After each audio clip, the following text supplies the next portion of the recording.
As you come up to 10, that is their god. That is 10. That is the hermaphrodite.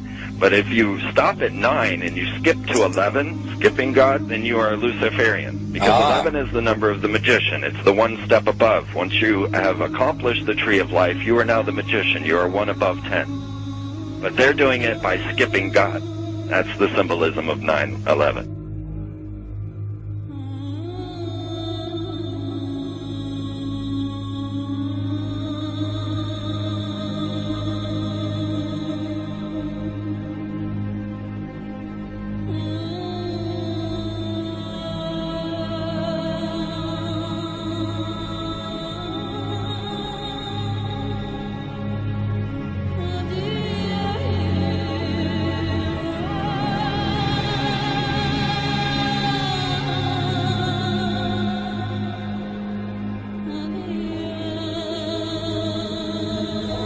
It is a big idea, a new world order.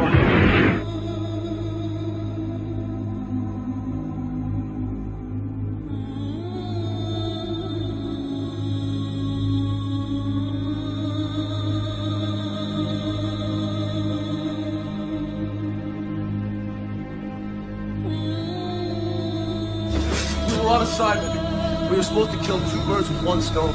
In Fight Club, Project Mayhem destroys a giant bronze spherical sculpture. This seems an obvious reference to the sphere at the World Trade Center complex. Trust me. Everything's gonna be fine. In a pivotal scene reminiscent of 9/11, we see the destruction of skyscrapers and the change of a skyline.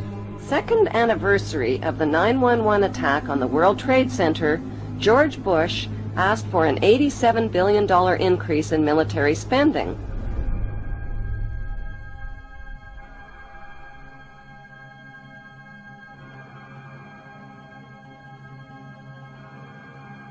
In 1904, Crowley would receive the Book of the Law soon after meditating in the King's Chamber of the Great Pyramid.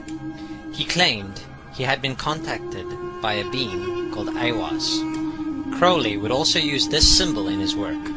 Some of its meanings are said to include a reference to the number 77 in Hebrew and a connection to the god Pan. Crowley made this drawing of a non-human intelligence he saw during a ritual.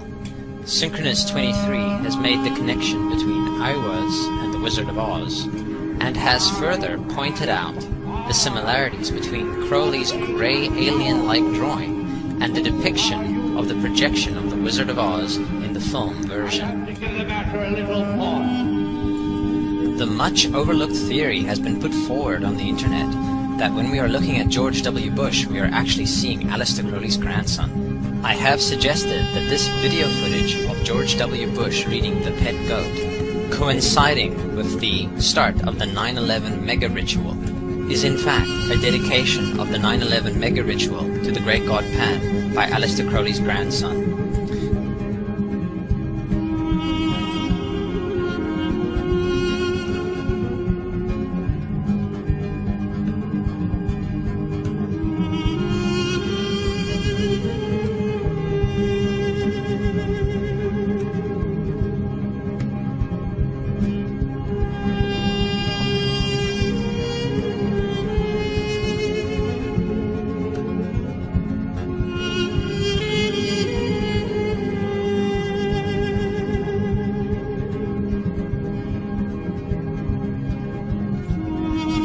Things get a little weird. This is the 1978 version of The Wizard of Oz, The Wiz. Again we see the Emerald City connected to New York. On arriving at the end of the Yellow Brick Road, Dorothy and her companions go through the circular portal. Through the door we see 3 pyramids. Behind the pyramid shape, in between the pyramid pillars of the World Trade Center, we see the sphere, the representation of the Kaaba.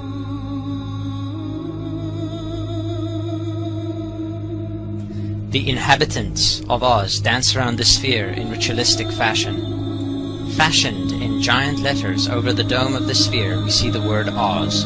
Oz, symbols of Pan and Aiwass, seen smack at the heart, where the new Aeon was ushered in, and and where the Stargate was opened.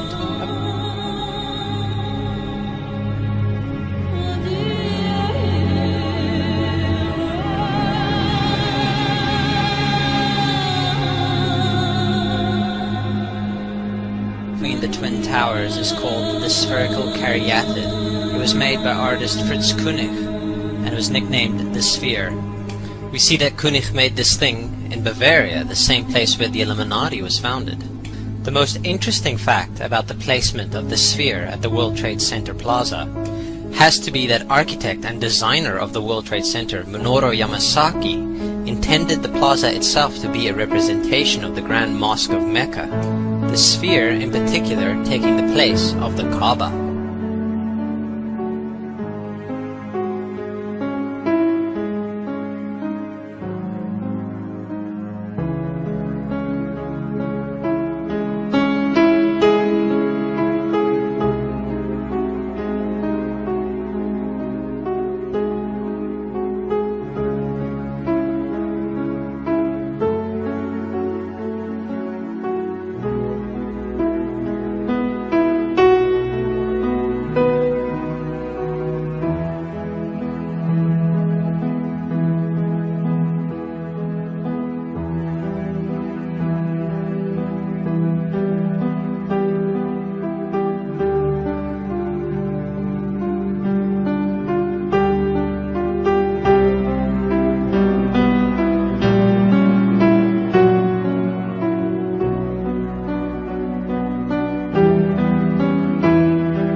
So, my friends, it's time you start placing your faith and your dedication to the one and only God, the everlasting creator of everything on earth and in the universe.